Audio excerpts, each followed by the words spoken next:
Hi, everybody. Welcome to Happy Hour Live on the Brew Sports Network. We welcome you inside the studios for a Thursday edition of the program. A great one in store for you today, and some returning and new faces on the show today. Welcome back to you, James. Good to see you again, sir. How are we doing? Doing great. Happy to be back. Coming back from a road trip, right? Yes, back in Milwaukee where the weather is wonderful. Yes, pouring rain outside. It's basically Seattle outside. It's not snow, though. Thankfully, that's the big thing. Is that don't want to complain too much. Exactly. Well, that wonderful man is James Stewart, and in between us, making her debut on Brew Sports is Megan Landvetter. Good day to you, Megan. How are you? I'm good. How are you, Baxter? Doing well. It's exciting to have you on the program today. Can you give us, people know about James, can you give us just a brief background about who Megan Landvetter is so that people know what they can expect from your amazing talents? Amazing talents. Setting you up right off the bat. Setting me up, yeah. So I have worked in sports a little bit. I, of course, worked with Baxter on our college newspaper. Woohoo, good times. Woo! And then also I did the Bax and Grant Sports Show, which was like kind of the early beginnings. I did What's the Score with you a few times. I've written for several sports websites, including Fansided, and I currently do some work with ESPN Milwaukee. So. My goodness. So basically your career is all because of me, is what I'm gathering. Yes, based off of that introduction. I owe it all to I guess I didn't realize how much of that was. You really You're just like this and this and this. I'm like, oh. He built you up to bring it back home. I guess right? So. My gosh. Remember me when you're famous. That's all I'm hoping for. That's all I ask. Just give me 5%. I'll see what I can do. Thank you. I appreciate it. Well, we've got some good stuff in store for you folks today. Of course, a reminder for you, drop any comments or questions you've got about anything we talk about on the broadcast down in the comment section below. Hit that share button as well, too, so that way folks can get an idea of what we've got going on here at Brew Sports today. This is our last show of the day here. So, of course, we are raring to go with some of the great things we've got in store for folks today. First up on the docket, the NBA, of course, is a big deal right now because the playoffs are right around the corner. The MVP race is going all over the place, Rookie of the Year. Just in general, when it gets to the tail end of the NBA season, people start to really try to figure out, okay, who are we going to vote for? Who are the 8 teams in each conference? But there's actually a player that's been making headlines that is not going to be in the playoffs for the 4th straight year because he plays for a team called the New York Knicks. It's Carmelo Anthony. He apparently is not the happiest, but at the same time, according to you, Megan, he's also very fine. He's fine. He's comfortable. Yeah, he's at peace, so that's good. What's going on with Carmelo Anthony here? I'm a little confused. Yeah, so apparently Carmelo Anthony is going to be playing a reduced role for the remainder of the next season, which isn't really that long. Reduced role? How do you role. have a reduced role in the Knicks offense? I feel like they've had a reduced role all season long. Yeah, he's just not going to be seeing the court a lot because they're going to be giving their younger players a chance. So he, according to Anthony, I see the writing on the wall. I see what it is. I see what they're trying to do, and it's just me accepting that. And that's what puts me at peace. Just knowing and understanding how things work, I'm at peace with that, end quote. It's almost like you're going to get fired, and you're like, I'm cool with it. Like, I'm going to probably not have a job in a couple of weeks, but, yeah, that's fine. I mean, at this point, he probably clearly wants out. So what are you going to do? He needs to. What else can you do? He's never won a championship, right? Right, correct. I'm pretty positive about that. Would he be one of those players that if he never wins a championship, that would just be a travesty? Would he be a top 5, best players to never win a championship? I don't know about top 5, but he's definitely, an elite scorer. True. But he's never really had that true cast of stars around him. It's not like he was with LeBron in Miami or anything like that. But that being said, he's always kind of been kind of a ball hog, I guess you would say. That's been my general perception of Carmelo Anthony, honestly. There were rumors that he might go to Chicago last year. There was rumors that he was going to potentially go to, I think the Clippers was another one as well, too. But how much do you think Carmelo is hating himself right now, being like, why did I not go? Or why didn't I stay in Denver in the first place? That's the big thing. But it's New York. How do you not? At the end of the day, it's about the money, though. It's really what it boils down to. I think it's the money, and I think that Carmelo Anthony, to me, comes off as a very egotistical player. So, you talk about, the supporting cast. Well, how much does a superstar truly want the supporting cast? Do they want it to be like, oh, New York won a championship because I'm there? Or do they want it to be like, oh, you won a championship because you kind of, but then you have great people to build you up? So it's how much credit do you want? How much do you want it to fall on you? I mean, if you don't win, that falls on you too. Right. Well, how long have we been hearing like the potential like reunion tours of like LeBron, D Wade, Chris Paul, and Carmelo all being like, let's get together and even play just one season together. And we thought maybe D Wade was going to go and at least start the party in Cleveland, and then he chose to go to Chicago. Chris Paul, of course, is still locked up with the Clippers. Maybe Carmelo finally says, look, I'm going to go to Cleveland, or I'm going to go to one of these teams, guys, and then we can hopefully start this reunion farewell tour all at the same time. I mean, by the time they're able to actually pull something like that off, you'll be looking at like when the Lakers tried to do it when they had, what was it, Karl Malone and Right, yep. Gary Payton, all those guys tried to come to one spot, but they're past their prime. It's over. That's the thing. I mean, you're not trying to win a championship, Right. really. If they all did it maybe next year, I would say, okay, there's a chance. Right. But realistically, maybe 5-6 years down the road, if they're all still playing and healthy. D. Right. Wade's been obviously injury-riddled. LeBron's been a little bit back and forth with some of his injuries as well, too. And Carmelo as a whole is just kind of just pretends like he just doesn't care. I mean, realistically, those three, Melo, Wade, and LeBron, would be able to do it, I believe, within the next 2 years. But what team is going to clear cap space for all that? I don't think anybody for is. three aging stars. I mean, LeBron's probably still got a lot left, but Yeah. a broken down Wade. We haven't seen anything positive out of Carmelo aside No, from we the fact that he haven't. can score. There's just not enough balls to go around to put those three together. But we thought that when LeBron and Wade and Bosh came together. That's true. They're like, there's no way that this team is going to be successful because someone's always going to need to get the ball, yet they still figured it out as a big three. And I think that's really it when you're saying what team is going to clear cap space for three potentially, washed up or getting to that Right. point, certainly. Carmelo Anthony is 32 years old. How much does he really have left in him? Dwayne Wade is obviously aging as well. So even if a team were willing to, do that, they really have to justify to their fan base, if this doesn't work and we don't get a championship, these players aren't going to be good for more than 2 years. You're so right. is that going to be justifiable to your fan base to give away your future? Because you'd have to clear everything out. Right, for one reunion And is it tour. worth it at that point? I don't think it is. I don't think so. If you're there's not one franchise that I know, maybe the Lakers, to try to be relevant again, be like, look, let's just trade away all our young stars and then try to bring in these old guys just so the Lakers can be the talk of the town again for 1 year. And not only that, I mean, so you have a thing that may or may not work, but then you really do jeopardize your future because you're going to lose, those 3-4 people all at one time, and you're starting with essentially nothing again. Right. So to go back to square one so that you can have a reunion, I don't know that anyone I mean, would see you'd it sell worth a lot it. of tickets and a lot of jerseys Yeah. off the top, but That's the thing. Is it worth it, though? It's a great cash grab in the beginning, but at the same time, I don't feel game like 30, it's a different most of these story. guys are going to be, icing themselves and resting, Right. for a couple of games, and fans are going to be like, "This is crap. Like, I hate the Lakers." Like, this is one of those things that you you buy NBA 2K17 and you make all the exactly. to force all the trades through. You be like, "I got all the guys on my team. Like, check me out," kind Right. of thing. Like, it's not going to actually ever happen. So for Melo, I mean, is he going to ever win a championship before he retires? I don't necessarily know. It's all going to depend if he gets out of New York. And even if he does, is he going to be kind of like Adrian Peterson in the NFL? Is he going to hold out for a team that might actually have a chance at winning a title? Do we see Melo somehow magically, by the grace of God, end up on the Warriors and be like, suddenly everybody hates the Warriors even more? It's like, Right. well, they're just taking everybody in now to win a championship. Like, maybe, but that would be a little ridiculous to me. But I don't think his legacy takes too big of a hit if he doesn't win a championship. And I could be wrong about that, but I feel like overall he's done a lot for the NBA. He's done a lot for his, for the Knicks, for the Nuggets. I mean, he made the Nuggets semi-relevant for a while before he left, obviously. I'd like to think that he's a Hall of Famer by the end when it's all said and done.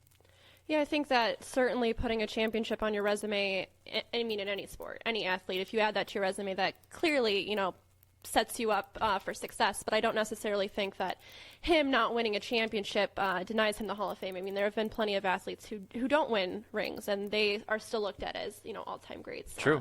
And he's not really in the, as far as legacy goes, he's not in the running for top 10, top 5, anything like that. So his legacy is what it is. He's an elite scorer. He doesn't play very much defense. I mean, a championship will obviously help, but it's not going to propel him anywhere, and it's not going to draw him. Exactly. Speaking of, up-and-comers that are still looking to cement their legacy, of course, the Rookie of the Year is certainly something that folks are keeping an eye on, trying to figure out, who may or may not be some of the best players when it's all said and done. James, you have at least one or two potential people that you were talking about off air that you might be voting for. But who are some of these guys that fans should be keeping an eye on for the potential Rookie of the Year candidates? I mean, for me, it's Malcolm Brogdon or Dario Saric from Philly. And to me, it's hands down, and I might be a little bit of a homer here, but to me, it's Malcolm Brogdon. Since he's entered the starting lineup, he's been phenomenal. And you have to remember, second-round pick, kind of flying under the radar all year. Right. Definitely wasn't supposed to be in this role. And he's been running this team now for a month and a half, and basically doing it well. And, last night was basically the reason why they won. Scored the last 10 points of the game. In the clutch time, he has the ball, not Giannis, not Middleton. So that tells you just right there what they think of him.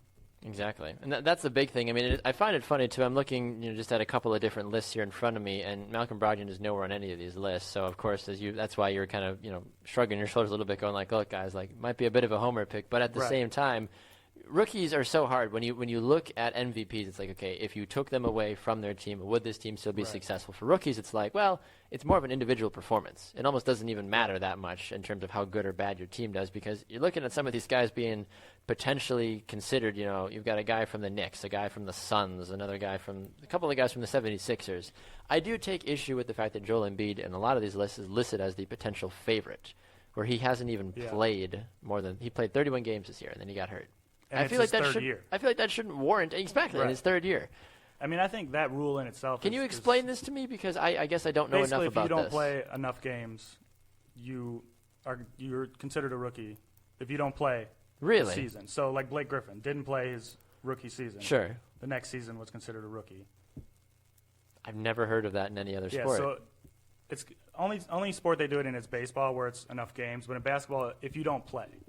So if you sit out your rookie season in basketball. Like a red shirt almost, basically. Yeah, so due to like injury or something like that. Right. So Embiid was injured for the first 2 years of his career, and now is playing, or was playing. So now is his rookie season. And you look at his stats, too. He's only 23 years old, averaging a little over 20 points a game, 7 rebounds, 2.5 blocks. I mean, that's good material right there. That's a great resume. I mean, yes, if this were truly his rookie season, I would say hands down, it has to be him.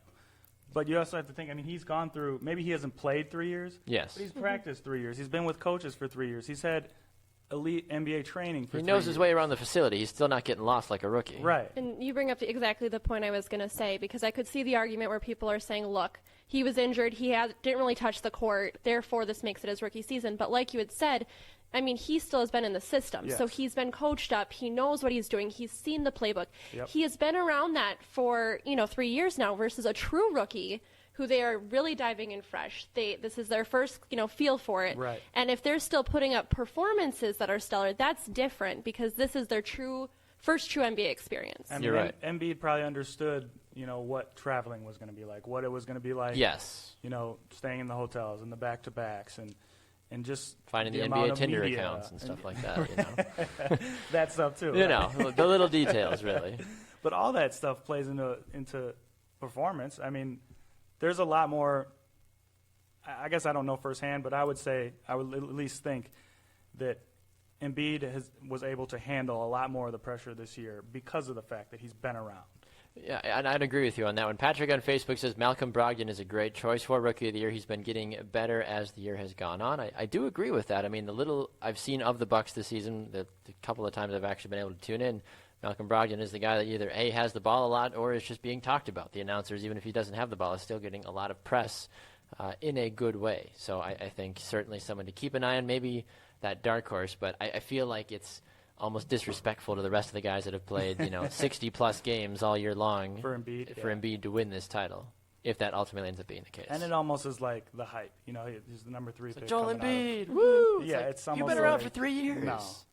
That doesn't seem fair. I think that a lot of people see he's like the 36th pick. There's no way.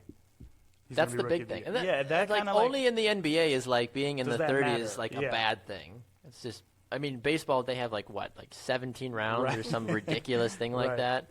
That doesn't make any sense to me. You know, and it almost is like when a rookie who was picked high in the draft does really well. It's almost that people kind of hype that even more because so many picks don't work out. So when a team finally gets it right and it's like this guy was picked high and he does well, that it's almost over-celebrated. Well, and they also get that national attention. Right, right. The fact that Malcolm Brogdon, you look at the numbers, and if he has a 10-point game, 7 assists, that's not going to be ESPN worthy. But if you look at if he's doing that every night, that's a whole other conversation. I mean, that's someone who's contributing to the team on a regular basis. Whereas you have Embiid, who is a bigger, more flashy player, kind of like a guy that the body type that is not very common. Brogdon's game is a little more lull you to sleep kind of. Yes, exactly. Not very flashy, just kind of do his job, hit the open shot, get the ball where it needs to go. Yep. Whereas Embiid is the guy who's getting the big dunks, the big blocks. The Sports Center, Sports Center top 10 plays, and ultimately, unfortunately, that's where a lot of the society goes. Is I was like, well, how many top 10 plays did he have this season? Wow, he must be a great player. It's like, what did he actually do to help the 76ers? Nationally, if you're not looking and doing the research, then you're just going to look what you see. You're going to see a lot more Embiid. You're going to see a lot more dunks than 8-assist game. Exactly. I saw a video that's been going viral by Gene Auriemma, who, of course, coaches the women's UConn team. And his big focus has been lately that parents should raise players that are team players versus superstar players. And I think that's exactly falls into what we're talking about. America loves the highlight reels. They love tuning in for SportsCenter's top, 10 plays, whatever. They like the flashy dunks because they're cool, they're exciting, they're, Twitter tidbits. But really, what often, gets teams to win is when they do play as a team and when they are kind of the more silent superstar and they do the things that matter. They make blocks. They play good defense. They're not a ball hog. They're giving it to the person who has the best shot instead. And I think, unfortunately, just the way sports have gone, that those players don't always get as much credit, which I don't think is fair, really. Well, you also have to look at the makeup of the Bucks. I mean, Giannis is their superstar. That's who's getting all the national attention for the Bucks. Then you go Chris Middleton. Before that, it was Jabari Parker. So this entire season, at best, he's been a third option. Exactly. So, of course, he's not going to get the national love. Well, that's kind of the thing, too. Even like with other guys, like, say, Kyle Korver for the Cavaliers, which is going off, but he still's on the same team as LeBron James. Right. LeBron James is always going to be mentioned first in any post-game write-up, and then, Kyle Korver had 45 points. And you're going to get a lot more open shots when everyone's worried about LeBron dunking on them. It's very difficult to not, basically, at the same time. It's like, I'm going to see the ball. I'm going to have a free opportunity to take this deep three just because everyone's triple teaming LeBron because it's LeBron James. Right.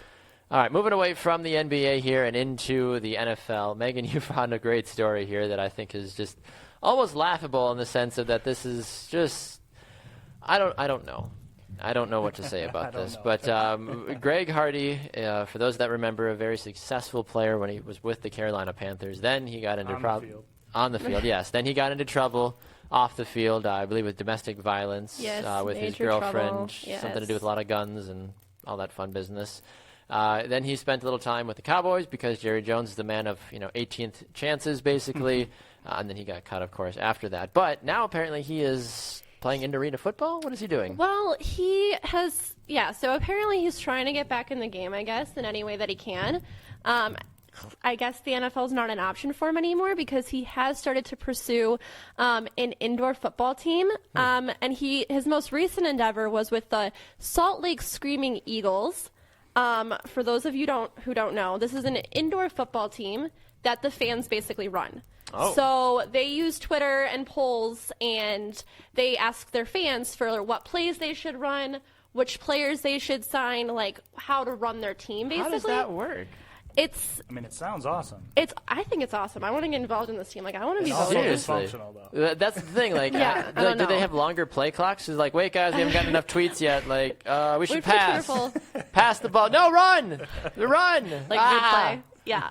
I don't know. I haven't seen it. I really should tune in to see a game and see how successful this is. I think it sounds pretty cool. But my favorite part about this whole situation is that, so Greg Hardy was in talks to become a member of this team. Management was like, all right, we'll give you a chance if our fans vote for you. Of course. To be signed. And the fans voted no. So there is no Greg Hardy on the Screaming Eagles. So I don't know. I think it's kind of interesting that he has officially been rejected by a Twitter-based football team. Isn't like that the ultimate low? I'm pretty sure that's like the ultimate low. Like, what is going on with your career if you can't even, like, if Twitter, like, literally prevents you from doing anything? Like, that's sad. Yeah, if Twitter's calling the shots in your life, that's probably not a positive. You're in the wrong industry if you're letting Twitter judge your life, basically. I mean, but would you want him? I wouldn't. No. I think it's obviously the right decision, but at the same time, like, is he going to get another job? I think you can ask this question of, what everybody always asks the same question of, will he get another job? I don't think he will. But at the same time, I think he will at the same time because people are desperate for either A, the media attention, or B, a player that they think, well, he's still a good player on the inside. Right. Yeah. But, I mean, I don't know. It's a lot has changed since, Greg Hardy and the whole Ray Rice thing. A lot of that used to fly under the radar, and guys would come back, and of course people would be upset. But it's today's day and age with Twitter and all that. It's everywhere. The fans run it a lot more now. Yeah, once the Ray Rice situation and the Greg Hardy situation, they kind of hit at the same time, which was probably I don't want to say it was a good thing, but for the greater good of the NFL, thing for society, right? Because it kind of all came together, and suddenly fans were kind of upset, and it was, well, NFL, what are you doing? Why are you letting this behavior kind of go? And so, teams in the NFL kind of started to get a little bit more strict about that and really take it seriously. So now, I mean, a guy like Greg Hardy, it's hard for him to find a job because what team wants to be the one out of 32 that's going to give this guy a chance and have the image hit? Well, that's what it is going to be for Colin Kaepernick. It's what it would have been for Tim Tebow, any of that stuff. It's all about the media perception of him. That's why Ray Rice, I think, ultimately never got another job as well, too, because who wants to have a woman beater on their team? Well, and the NFL has to think about it, too, because, they've recently, in the last couple of years, really started pushing their product toward women, all the pink clothing and all that. So can you really tell women you want them to love your game and then hire? And I think with social media really taking off in the last, 10 years, I mean, it's still fairly recent, but PR has become exponentially more important because people are going to talk about you on social media and they are going to get their opinion a lot faster. And so teams really have to be conscious more than ever of their public image because it just goes that much quicker. Any headline they have it goes viral very quickly. So I think the image issue for Greg Hardy is impossible. I mean, now, while you guys have been talking, I've been diving through the Screaming Eagles website and trying to find their stuff. I could be completely just misreading this, but there actually was a tie on this. It was a 50-50 vote. It was close. And then at least according to the poll that they have here on their website, like, they said, vote, and they literally have 50% for each. So they even show the results. So like I said, I don't know if there was another poll that was then conducted because then there's another one that's posted in a later link that has a 58 yes and a 42% no. So I'm a little confused, honestly, right now. And like I said, maybe I'm just not understanding how they do things. But maybe they did this whole thing in the hopes that the fans would do the right thing. Maybe maybe they were still just going with the ultimate, being like, we're not going to do it. We just kind of want to show that our fans are good people.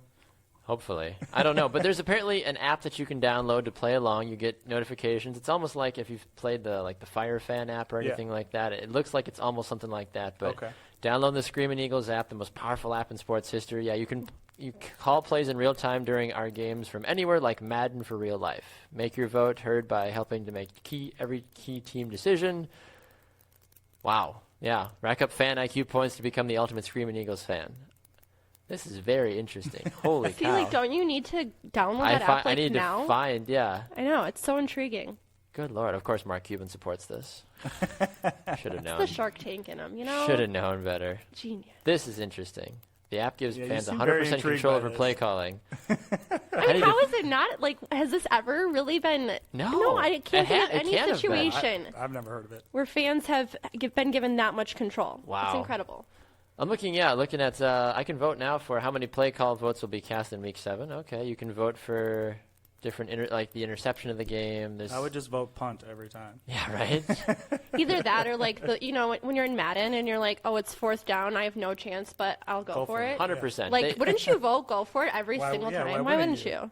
They actually And it's not like you really are super invested in the. You know what I mean? Right. Like Yes. if the Packers lose, I'm like, oh my gosh, I'm so depressed the next day. If the Screaming Eagles lose, I'm like, well, go get them next That time, was guys. fun. Yeah, right. They actually had a voting for what the Raiders, if they had to change their names, should have changed their names to, and 30% of the people voted for Desperados, Las Vegas Desperados. They also had the Las Vegas Mob, Las Vegas Bones, the Las Vegas Sin. That sounds like an AFL team. How many players are going to get suspended from that team?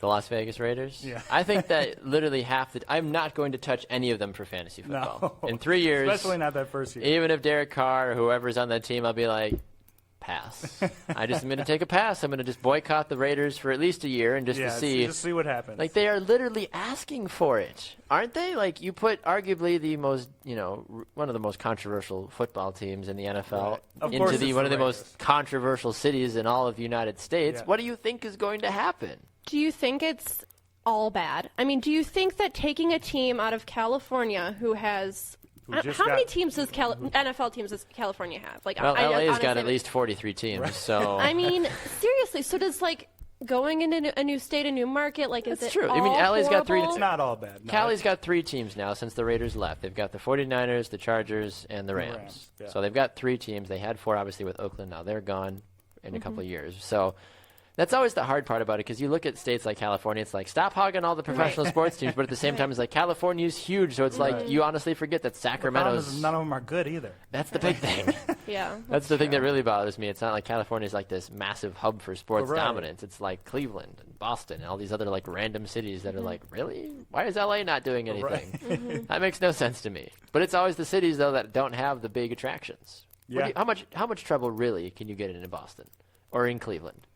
I mean, yeah, you're right. Yes, you can. There, or like you in can always Milwaukee. find trouble if Right. you're looking for Of it. course. that's But true. That's a fair. That's the obvious rule. I mean, that's what Mom always said or whatever. Like you'll find if you really want to get into Right. trouble, you will find it. But I mean, I'm not going to Milwaukee to get crazy and party with women naked all the time. Like that's just not what I'm going to do. I'm going to go Right. to LA or I'm going to go to Vegas to do something like that. Megan's like, I don't know where to go I from don't. here. I'm just gonna give all the players advice. Please, I like this. So have you ever seen How I Met Your Mother? Of course. So I'm going to employ a lesson from How I Met Your Mother because that's where I get all my life lessons. And that is, nothing good happens after 2 a.m. So just remember that. That's a very. Just I go feel like- home, go to bed. It's fine. You're James- making like millions. Just chill. It's true. I was going to say, Come on. James and I are parents, so we know that. I mean, if I'm not in bed by 9:30, I'm done Right? for the day, Right. basically. Like, I went to bed at like 10:30 last night, and I was like, oh my gosh, like this is just way too late. Okay, I'm a senior in college, and 10 p.m. I'm like, guys, do we really have to do this? Like It's we should probably start homework. Yeah, I'm gonna go to sleep. Like, no. So I don't know. Just stay out of trouble, please. Yeah, listen to Mama Megan. She's just like, just behave, boys. But Behave. it's probably not all bad. It's a good, or it will be, I'm assuming, a good market. Right. Do you think, though, I mean, with a team like Oakland, do you think that that's going to hurt their fan I mean, because Oakland fans, like, aren't they, like, Yes. so insane? 100% And, hurts their fan like, base. so moving from them, is that, I don't But know. you're Are they going to also- stick with they're them, also though? going to pick up a brand new fan base. Well, fan base And that has I'm- never Are had they it. though? I don't think they're Yeah, going but if you to. grew up Well- in Vegas, you've never had a team, Yeah, any but- kind of team. but and is now Ve- you have 2. Is Vegas, though, more one of those cities where it's, like, mostly comprised of, like, touristy people and not, Yes, like, 100%. true, people who, like, live there who are...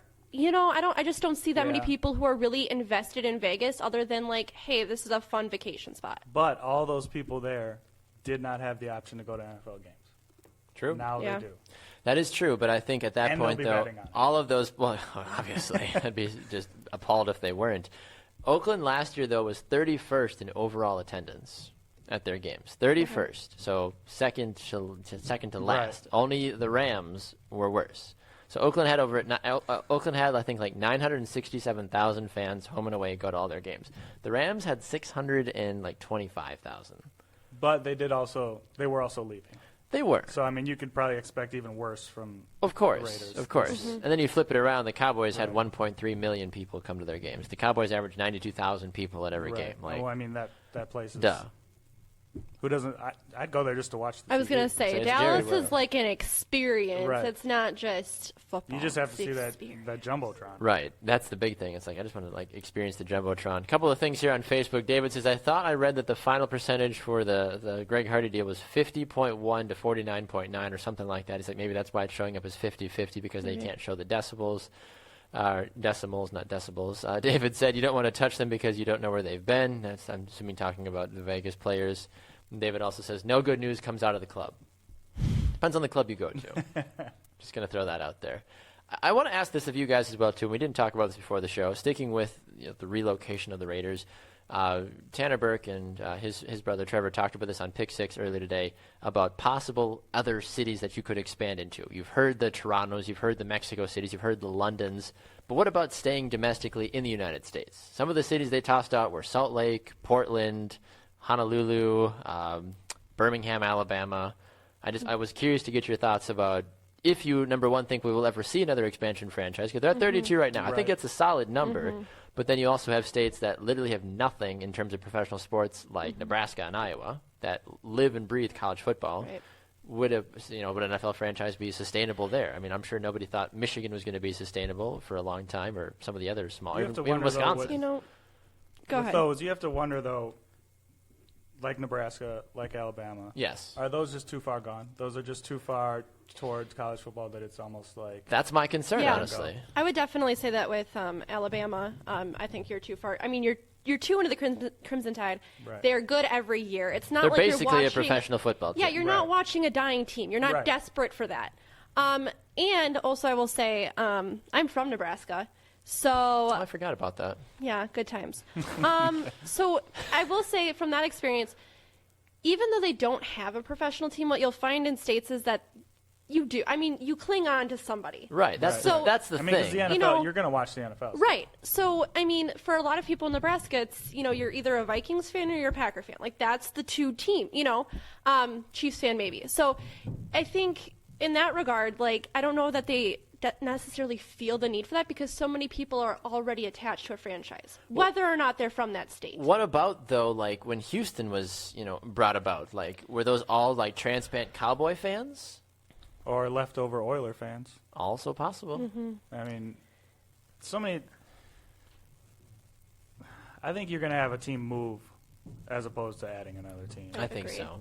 Who would be the next to move? Jacksonville always gets thrown under the bus, but they're in the Do process Browns of spending. lose their team again. They should. I think the Browns should move. Nothing good has happened in Cleveland. Revitalize them and stick them in the middle of Iowa or Nebraska or somewhere else. Or I've always heard rumors of people like, well, why doesn't one of the New York teams just move to New York and get out of New Jersey Right. and stop Right. splitting a stadium? It's really Right. strange when you really think about it. Is there the room in New York though? Yeah, That's the thing. I think that would be the fear. I mean, there's I think no that is room. that is the fear. I mean, Buffalo is obviously up there, but nobody ever remembers Buffalo was even in New York. Right. So they're basically Or in Canada. Buffalo. I in think general. you have. Exactly. I mean, and it's the NFL. It's not that anyone's going to just spur of the moment do this, but you have to be careful about anywhere you go because without your fans, you have nothing. I mean, unless there's somebody tuning into your games, buying your products, making your ticket sales work, you have nothing. So I think that I don't see the NFL adding another team. I don't think they feel the need to add another team. But anybody that moves, I would do it very carefully because you don't want to isolate your current fan base. Exactly. I know they play the games in London, but I mean, I think that's just That just it's seems a like logistical nightmare. travel Yeah, nightmare. it's just- Yeah. What are you going to give the team? I can't imagine being the Seahawks. Right, before and you'd have after? to do where the team that has to go out there, gets the bye. There would have to be, and for that London team to have So to how does that travel. work? Do the London Right. teams only play East Coast teams, so it's only like a 6-hour flight? Either that or they go on the road for 8 weeks out of the year and just That stay on the road. and just stay, Like they just do 8 home and 8 away which kind of would thing? really be completely unfair to them. Right. I I mean, agree. to do 8 straight on the road and then, you get 8 at home, but it's only a 16-game season. Right. So if they Exactly. play poorly on the road, they're done. Yeah, I agree with you on that one. Keith says for an expansion team, it would have to be in a city that has at least 850,000 people in population, which, yes, I agree. Green Bay doesn't have 850,000 people, though, last time I checked. I mean, Green Bay's a Don't they strong have, exception. Don't they have like to every rule. 250,000 or something like that? Like Milwaukee, I think, barely has 850,000, if I'm not mistaken. And they're the largest city in But, Wisconsin. again, you're not going to see another team like Green Bay. I mean, I don't think another No, team you could can't go into have that it. small No, of a yeah. market and be successful anymore. What is the possibility, and this is something I hear thrown around a lot, what's the possibility of a second team in Chicago? Because apparently Chicago is big enough, and I keep hearing this rivalry because you got the White Sox and the Cubs. You've got all this other stuff that Chicago is already a budding sports hub for. Would a second pro team of football in Chicago even be worth it? No, I don't think they need it. I don't think they need it. The question I was Did they need the White Sox? Did they need, No, but I think the question I had in my head was, do they really want to put up with another football team knowing the state of Chicago? True. And then I thought, well, maybe they do because they get to kind of start over. And they. I would almost be more excited about that if I was know. a Bears fan. Be like, I'm going to go support Right, the that's what I'm Chicago saying. I'm like, whoever's. oh, maybe they'll jump on board because they'll be like, I'm done with the Bears. I'm done with this garbage. I don't know. I hope not. I can barely handle one Chicago team. Yeah, Barry corrects us. He says Green Bay is just a little over 100,000 people. That is unbelievable that they have that few people and still have arguably one of the greatest franchises in all of sports history.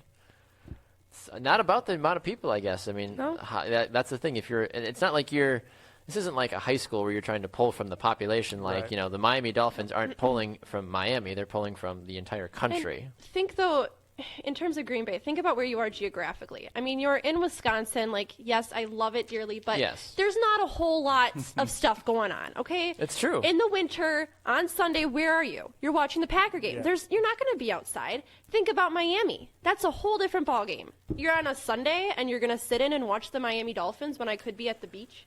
True. I mean, you got to think about... Beach gets a little overrated, I'm not going to lie. As someone that's done it, it's a little overrated at I think you have to think, again, you have to think about your audience. You have to think about your fan base. You have to think about the people that are tuning in. And for Wisconsin, it works. I agree.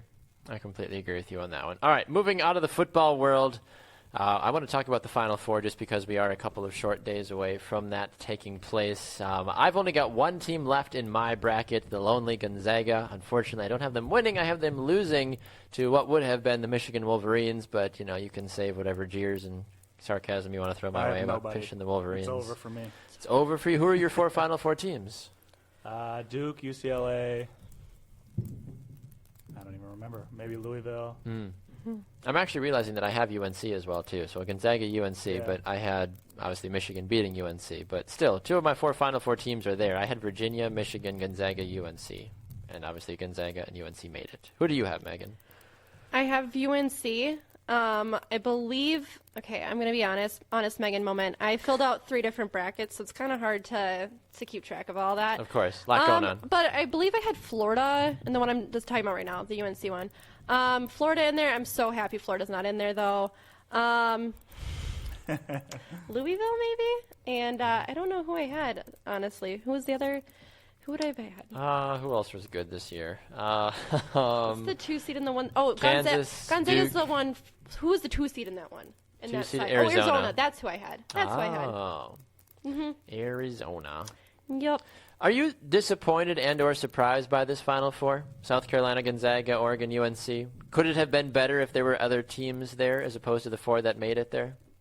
I wouldn't say I'm disappointed. I think the games were were awesome. phenomenal, I mean, in my you opinion. Agreed. Can't really ask for much more. I mean, all those games pretty much came down to the end. Right. I think for me, anytime that you have a Final Four that has, a number 1 overall seed go out in the tournament, or a lot of 2, when you have those upsets, people go, oh, my bracket's destroyed. But are you really upset about that?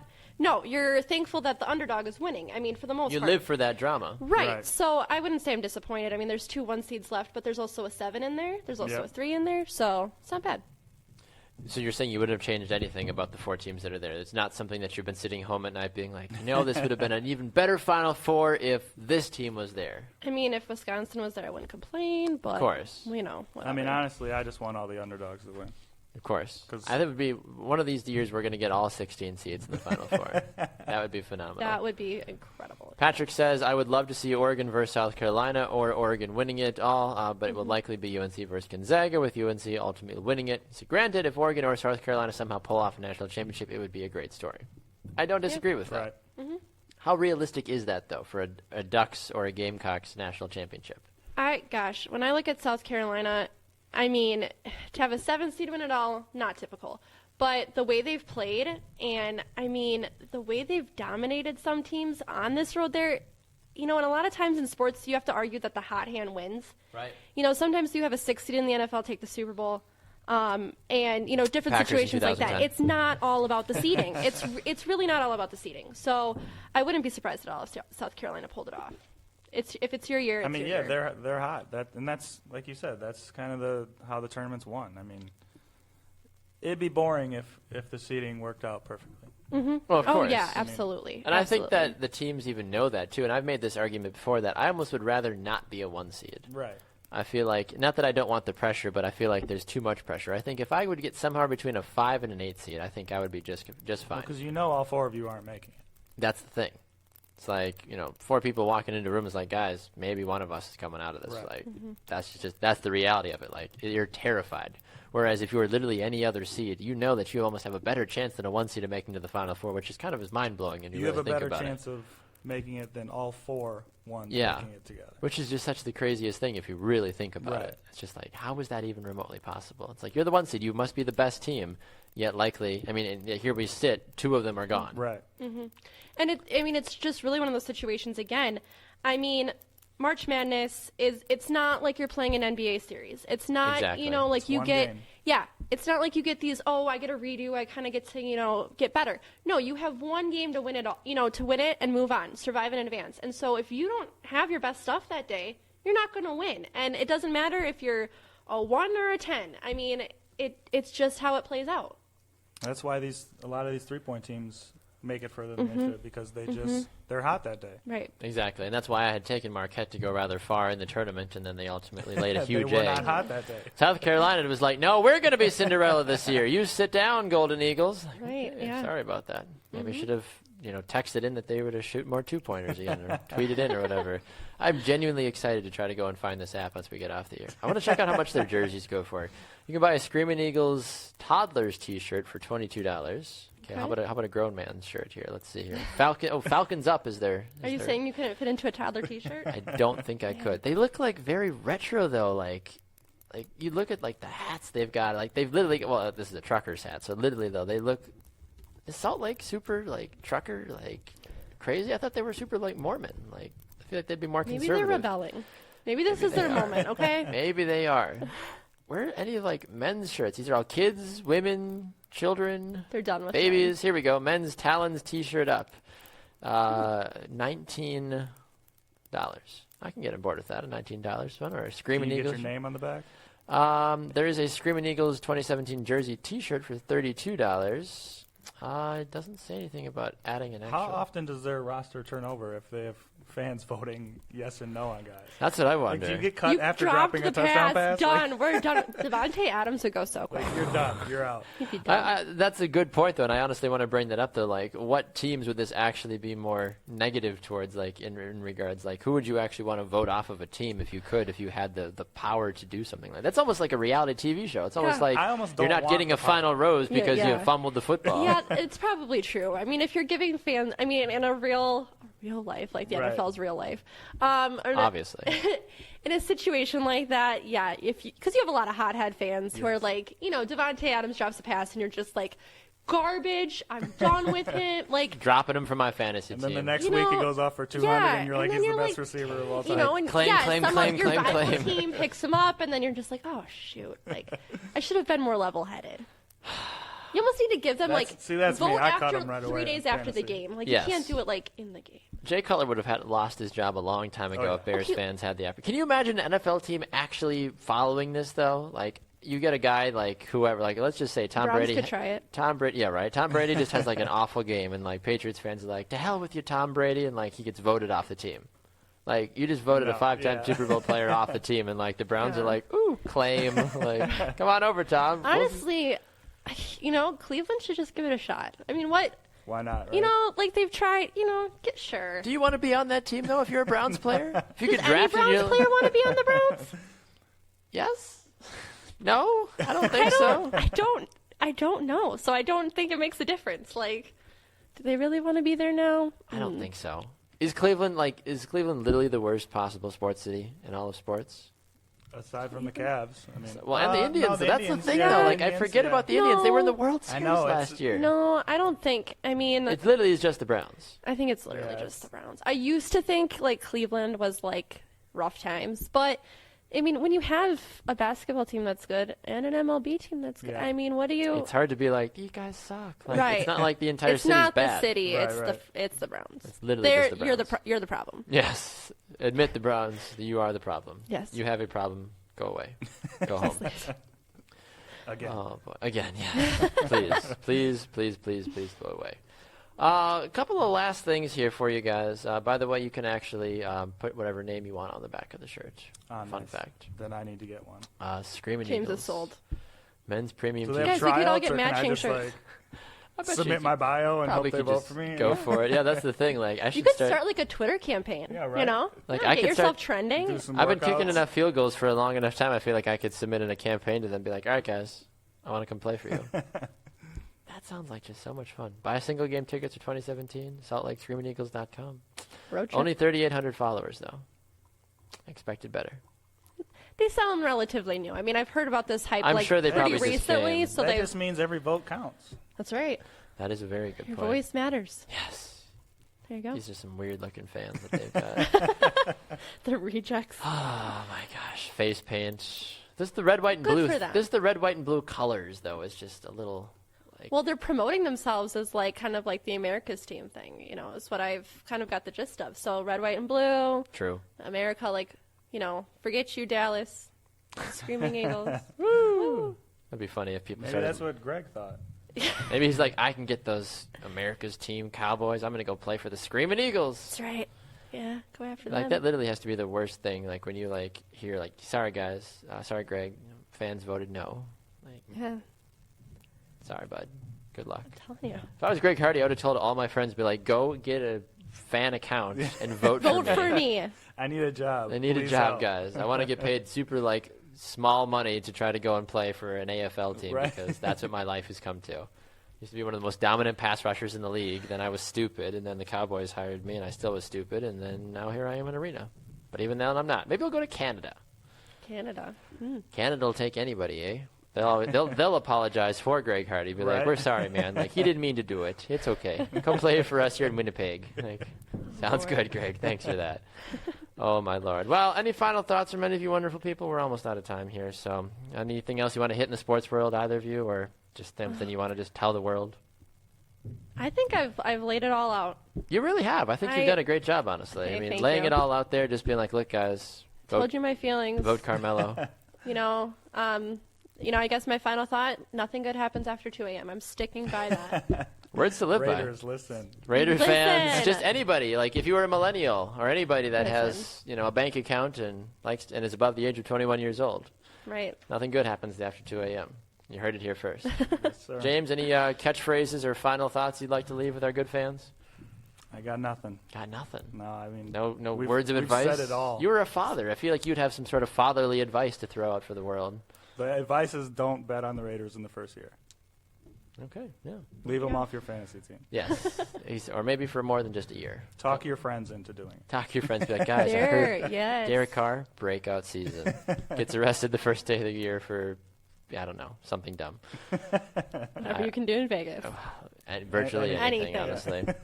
Well, we appreciate all of you for tuning in for another edition of Happy Hour. Coming up tomorrow, of course, we will have Happy Hour once again at 4 p.m. Central Time, live right here on Bruce Sports. A very special thanks to James and Megan for joining me on Happy Hour today. Hope you both have a great weekend. I'll see both of you next week, and we'll Yes, sir. do this all again, same time, same place, same bat channel, all that fun business. Don't forget to go and follow us on Twitter and on Instagram as well, too, at BruceSportsNet. You can find me at Baxter Colburn. Where can they find you wonderful people on the Twitter universe? I'm at LawnVotter812, but I really have to up my Twitter game, so give me a few weeks. Okay, I'll don't work follow on it. her right now. Not yet, guys. not Give her yet. like a month or two. I'm at JStewJr. At J. Stu Jr. Yep. There you go. Nice and easy. We'll appreciate you guys for tuning in and for commenting. So thanks to all of you awesome people. Enjoy your Thursday. We'll be back here again tomorrow on the Bruce Sports Network for the Morning Brew at 7 a.m. Central Time with myself and Jamie Evers. So make sure to tune in for that. Enjoy the rest of your Thursday. Be safe, be smart, and we'll see you guys tomorrow on Bruce Sports. Enjoy the rest of your day.